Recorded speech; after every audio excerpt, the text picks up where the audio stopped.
നമസ്കാരം, news prime മലയാളത്തിലേക്ക് സ്വാഗതം. NDA പരിപൂർണമായി മുന്നണി സംവിധാനത്തിൽ തകർച്ച വരികയാണ്. ഓരോ ഘടകകക്ഷികളുടെയും വിശ്വാസ്യത നഷ്ടപ്പെട്ടു വരുന്നു.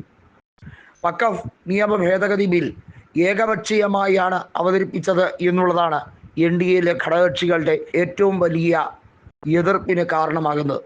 ഘടകകക്ഷികൾ സാമാന്യ മര്യാദയുടെ പേരിൽ പാസാക്കാൻ നിന്നുകൊടുത്തെങ്കിലും BJP അതിരൂക്ഷമായി വിമർശിക്കുകയാണ് TDPയും ഐക്യ ജനതാദളും.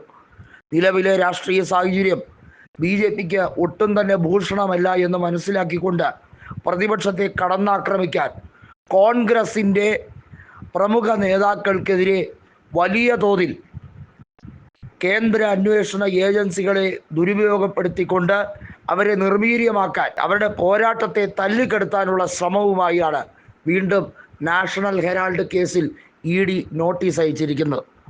നാഷണൽ ഹെറാൾഡ് കേസിൽ സോണിയാഗാന്ധിയും രാഹുൽ ഗാന്ധിയുമൊക്കെ കോടതിയിൽ ഹാജരാകണം എന്ന് പറഞ്ഞുകൊണ്ട് ED നോട്ടീസ് വന്നത് നാടകീയമായ സംഭവം തന്നെയാണ്.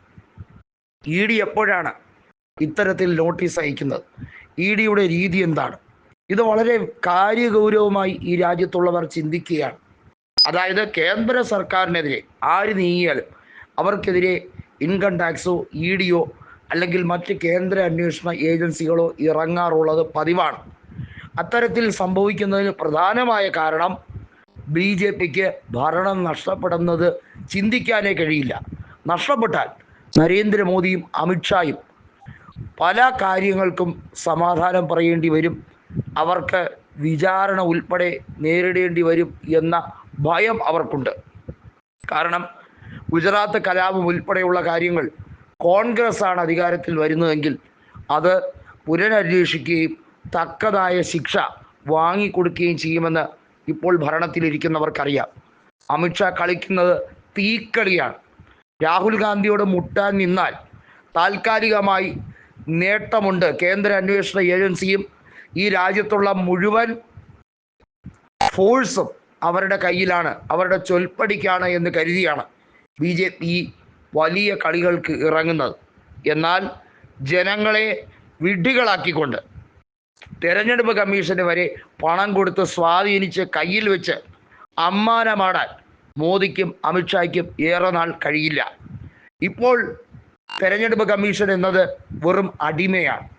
അവർ കൃത്യമായും പണിയെടുക്കുന്നത് മോദിക്കും അമിത്ഷായ്ക്കും വേണ്ടി മാത്രമാണ്. ഈ രാജ്യത്തെ തെരഞ്ഞെടുപ്പ് തന്നെ വെറും പ്രഹസനം മാത്രമാണ്. ആ പ്രഹസനം ഒക്കെ ചീട്ട് കൊട്ടാരമാക്കാൻ വേണ്ടിയുള്ള നിർണായക നീക്കമാണ്. അതിനുവേണ്ടിയുള്ള ഒരു ബ്ലൂ പ്രിൻ്റാണ് അഹമ്മദാബാദിൽ തയ്യാറാക്കി വച്ചിരിക്കുന്നത്. ഹെറാൾഡ് കേസിൽ കോൺഗ്രസ് നേതാക്കളെ കുടുക്കി അങ്ങ് രക്ഷപ്പെടാം എന്ന് കരുതിയാൽ ഈ രാജ്യത്ത് പ്രതിഷേധാഗ്നി കത്തിപ്പടരും. അതൊരുപക്ഷെ താങ്ങാൻ കഴിയില്ല. BJPയുടെ മൂട്ടിൽ തീയിട്ട് കത്തിക്കാൻ മാത്രം കെൽപ്പുള്ള ശേഷി കോൺഗ്രസ് പ്രവർത്തകർക്കുണ്ട് എന്നതിൻ്റെ ഒരു ഡെമോയാണ് ഇപ്പോൾ രാജ്യവ്യാപകമായി കോൺഗ്രസ് നേതൃത്വം BJPക്കെതിരെ നടത്തുന്ന പ്രതിഷേധ പരിപാടികൾ.